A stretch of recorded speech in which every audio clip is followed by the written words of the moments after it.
5월 23일 토요일 매일 성경 묵상을 시작합니다. 오늘 함께 나눌 말씀은 창세기 46장 1절에서 27절입니다. 창세기 46장 1절에서 27절의 말씀을 제가 봉독합니다. 이스라엘이 모든 소유를 이끌고 떠나 브엘세바에 이르러 그의 아버지 이삭의 하나님께 희생제사를 드리니 그 밤에 하나님이 이상 중에 이스라엘에게 나타나 이르시되 야곱아 야곱아 하시는지라. 야곱이 이르되 내가 여기 있나이다 하매 하나님이 이르시되 나는 하나님이라 내 아버지 하나님이니 애굽으로 내려가기를 두려워하지 말라. 내가 거기서 너로 큰 민족을 이루게 하리라. 내가 너와 함께 애굽으로 내려가겠고 반드시 너를 인도하여 다시 올라올 것이며 요셉이 그의 손으로 내 눈을 감기리라 하셨더라. 야곱이 브엘사바에서 떠날새 이스라엘의 아들들이 바로가 그를 태우려고 보낸 수레에 자기들의 아버지 야곱과 자기들의 처자들을 태우고 그들의 가축과 가나안 땅에서 얻은 재물을 이끌었으며 야곱과 그의 자손들이 다 함께 애굽으로 갔더라. 이와 같이 야곱이 그 아들들과 손자들과 딸들과 손녀들 곧 그의 모든 자손을 데리고 애굽으로 갔더라. 애굽으로 내려간 이스라엘 가족의 이름은 이러하니라.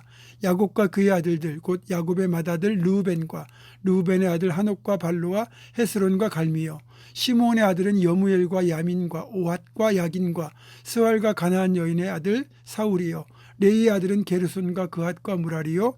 유다의 아들 곧 엘과 오난과 셀레와 베레스와 세라니. 엘과 오난은 가나안 땅에서 죽었고 베레스의 아들은 헤스론과 하물이요. 이사갈의 아들은 돌라와 부하와 욥과 시므론이요. 스볼론의 아들은 세렛과 엘론과 얄레엘이니 이들은 레아가 바단 아람에서 야곱에게서 난 자들이라. 그 딸 디나를 합하여 남자와 여자가 33명이며 가세 아들은 시뵑과 학기와 순이와 에스본과 에리와 아로디와 아렐리요. 아셀의 아들은 임나와 이스아와 이스위와 브리아와 그들의 누이 세라며 또 브리아의 아들은 헤벨과 말기엘이니 이들은 라반이 그의 딸 레바에게 준 실바가 야곱에게 나온 자손들이니 모두 16명이라. 야곱의 아내 라헬의 아들 곧 요셉과 베냐민이요.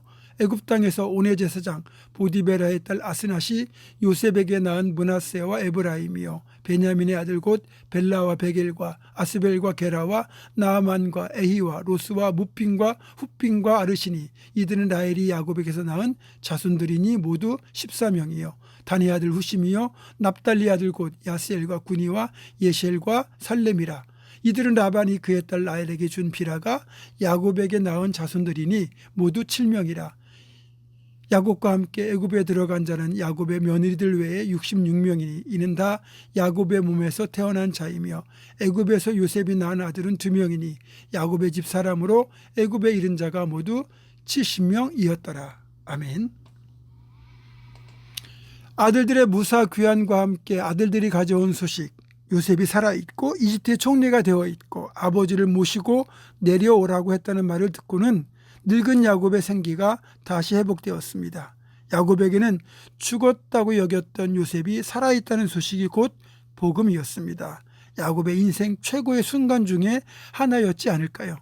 야곱은 기쁜 마음으로 짐을 싸서 가족들과 함께 이집트를 향하여 출발합니다. 얼마나 빨리 달려가고 싶었을까요?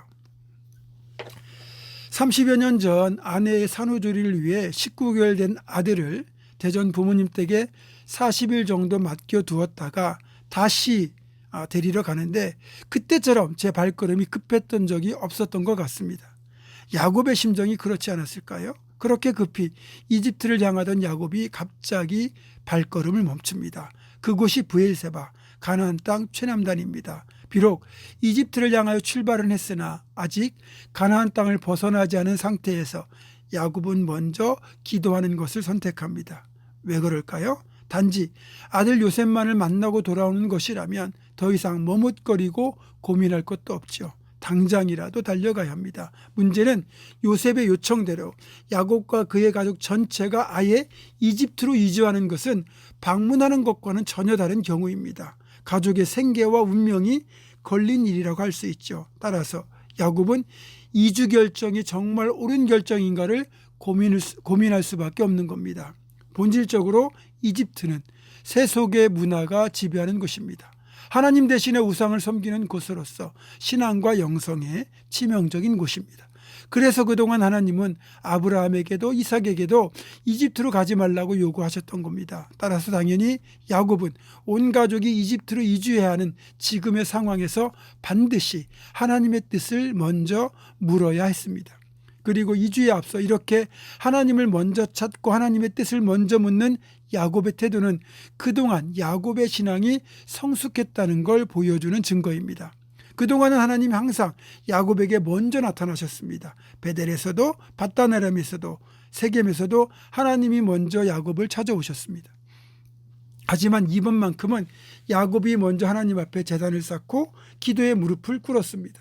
많은 시련과 역경을 통과한 야곱이 노년이 되면서 신앙이 그만큼 성숙해진 겁니다. 어떤 이는 시련과 역경을 통해 하나님을 버리고 떠나가는 반면에 어떤 이는 오히려 하나님을 더 단단히 붙들고 성장합니다. 야곱은 감사하게도 신앙이 성장한 케이스입니다. 야곱은 브엘세바 이르러 하나님의 뜻을 구하며 하나님께 희생제사를 먼저 드리죠. 그랬더니 그날 밤 하나님이 이상 중에 야곱에게 나타나셔서 이렇게 말씀하셨습니다. 나는 하나님이라 내 아버지 하나님이니 애굽으로 내려가기를 두려워하지 말라. 내가 거기서 너로 큰 민족을 이루게 하리라. 내가 너와 함께 애굽으로 내려가겠고 반드시 너를 인도하여 다시 올라올 것이며 요셉이 그의 손으로 내 눈을 감기리라. 마치 야곱이 그 형의 칼날을 피해 하란으로 그렇게 도망치듯 떠나던 그곳 베델에서 하나님 만나셔서 약속하셨던 동행보 인도 약속을 다시 한번 동일하게 주시는 장면입니다. 야곱은 그렇게 하나님의 말씀을 듣고 이것이 하나님의 뜻이요 계획임을 알게 되었습니다. 그래서 하나님의 응답을 기쁜 마음으로 받고 이집트를 향하여 이동할 수 있었습니다. 이처럼 하나님의 뜻을 먼저 확인하고 행동하는 건 정말 바람직한 행동입니다. 하나님의 뜻을 신중하게 확인하는 건 믿음 없는 것이 아니라 섣부른 판단으로 하나님의 뜻을 오해하여 엉뚱한 길로 행하지 않으려는 선한 시도입니다. 우리가 아무리 좋은 의도를 가지고 있다 해도 하나님이 기뻐하실 것 같다는 판단이 든다 할지라도 기도를 통해 먼저 하나님의 뜻을 확인할 필요가 있습니다. 제가 예전 주일 설교에서 조지 뮬러 목사님이 하나님의 뜻을 구하는 방법을 이렇게 한다고 알려드렸는데 그 방법을 따르는 것도 좋습니다. 어떤 걸 결정할 때 먼저 기도하고 말씀을 묵상하고 모든 여건을 종합해서 조심스럽게 판단한 뒤에 1차적으로 어떤 결정을 내리죠. 그 결과 마음이 평안하면 동일한 기도 제목으로 서너 차례 더 기도해보고 그래도 여전히 평안함을 주시면 그것을 하나님의 뜻으로 믿고 행하라는 겁니다. 여러분, 하나님의 뜻을 구하는 기도를 먼저 해서 손해볼 거 전혀 없습니다. 또 여러 번 신중하게 확인 절차를 거치는 것도 나쁘지 않습니다. 우리가 볼 때 아무리 당연해 보여도 좋아 보여도 심지어는 하나님의 응답이라고 여겨질지라도 먼저 기도를 통해 하나님의 뜻을 확인하는 건 꼭 필요합니다. 그런 과정을 통해서 하나님의 뜻이 분명하게 확인되었다면 그때는 무조건 순종하는 겁니다. 내 생각과 다르고 심지어는 손해를 볼지라도 순종하는 겁니다. 그것이 실패를 줄이고 결과적으로는 성공적으로 사명을 감당하는 길이고 축복의 장소에 다다르는 길입니다. 왜냐하면 우리 인생의 계획, 소망, 지금 벌이고 있는 모든 일을 포함하여 이 모든 것이 하나님의 주권에 속한 것이기 때문입니다. 사랑하는 성도 여러분, 여러분들만큼은 야곱처럼 하나님의 뜻을 한 번 더 확인하고 하나님의 뜻이 분명하다면 최선을 다하여 순종하는 지혜로운 성도가 되기를 주님의 이름으로 축원합니다. 기도하겠습니다. 이집트로 이주하기 전 먼저 하나님께 제사를 드리고 하나님의 뜻을 기도로 구했던 야곱의 모습에서 우리가 어떤 일을 결정하고 행할 때 어떤 행동을 해야 될지 어떤 절차를 거쳐야 될지를 다시 한번 깨닫게 됩니다. 아무리 좋은 일이라도 선한 일이라도 먼저 반드시 하나님의 뜻을 구하고 하나님의 뜻이 확인될 때 그때 믿음으로 순종하는 지혜로운 성도가 다 되게 하여 주시옵소서. 예수님의 이름으로 기도하옵고 이제는 우리 주 예수 그리스도의 은혜와 하나님의 사랑과 성령의 교통하심이 모든 일에 앞서 반드시 기도로 하나님의 뜻을 구하고 하나님의 뜻을 따라 순종할 것을 결단하는 사랑하는 모든 성도들 이들의 삶과 가정과 생업과 앞날과 우리 교회 위에 지금부터 영원토록 함께 하시옵기를 간절히 축원하옵나이다. 아멘.